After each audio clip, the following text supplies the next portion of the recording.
George Herman Ruth, the Babe, reshaped America's pastime. In an era of big events, he excelled at the game's biggest excitement, the home run. He hit 60 of them in a single season in 1927, a record that would stand for 4 decades. Fans drove from miles around to see it.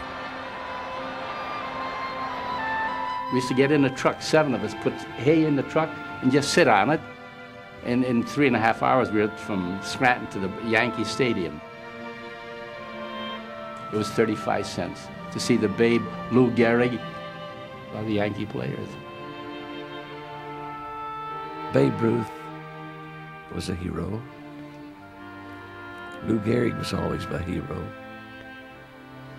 Seems like everybody back then was a hero. We'd write and get autographs. They graciously sent us pictures. 3-cent postage stamp, you got your picture back. Very, very nice time to live. Felt good to be an American.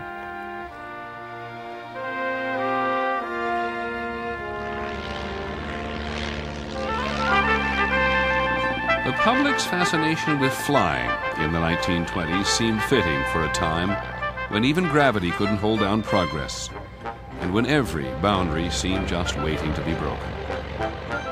Once I got up about 1,000 feet, it was like I was home. And that's the only way I can describe it to you. I was home. I never wanted to be anyplace else. In 1927, one pilot would put aviation and himself on every front page in the world.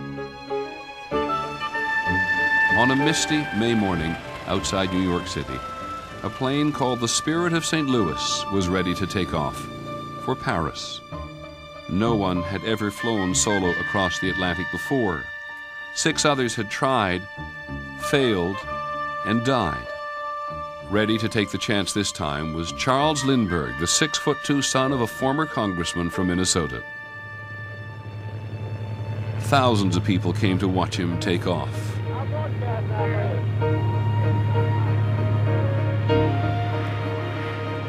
Once he was out of sight, it seemed as if all America held its breath.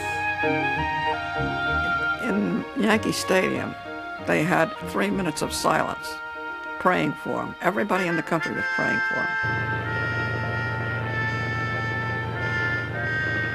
Flying the fuel-heavy single-engine plane was a battle against weather, hunger, and fatigue. For the entire 33.5-hour flight, the Western world wondered about the fate of that tiny plane somewhere over the vast Atlantic.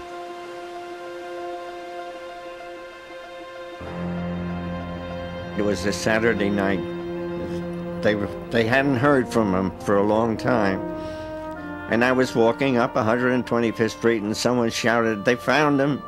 He was flying over Ireland, and within an hour or so, he landed in Paris. 100,000 Parisians were there to welcome the shy young pilot. Lucky Lindy emerged from his plane carrying only a razor and a passport. His flight had represented the best of an era, a mastery of modern technology joined with old-fashioned values of courage, individualism, and hard-won achievement. When Lindbergh came back, it was as though he walked on the water. The public couldn't get enough of him. He was the star. There wasn't a woman in America that wasn't crazy about him.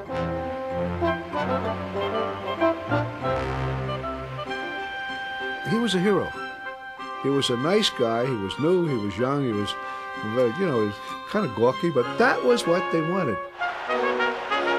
The parade for Lindbergh down Broadway was the biggest national celebration since the end of World War I.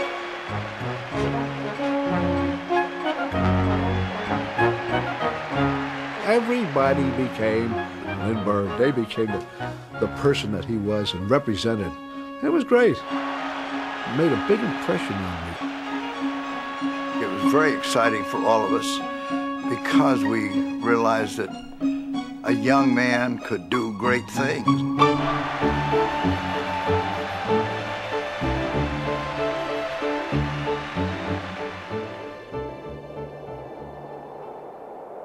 After Lindbergh's triumph, there remained only one continent for the airplane to conquer: Antarctica.